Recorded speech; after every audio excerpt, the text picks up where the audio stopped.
Alam nyo ba mga lods, dito sa Europe, mayroong klaseng bigas na hindi na kailangang balatan. Or mayroon siyang, ibig sabihin, mayroon siyang plastic. Ay no. Dati, tinatanggalan ko pa ng plastic to para ilagay dito, lagyan ng tubig. Pero hindi na pala kailangan siya, no? So, mayroon siyang mga butas-butas. So, ito sigurong plastic na to, ano to, yung hindi siya kagaya ng mga plastic na ordinary. Tapos ilagay mo siya diyan, tapos lagyan ng tubig. Ganun lang. Tapos papakuluan na. Ayan, okay na siya. Pwede na siyang mainin or maluto. Di ba? Sampyon. Yun lang at maraming salamat ulit sa mga bumabati sa aking birthday ngayong araw na to.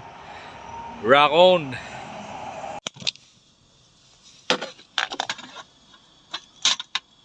Takpan na natin, papakuluan.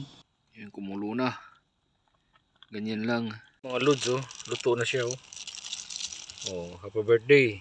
Yan ang birthday natin. Tsaka itlog. Happy birthday to me.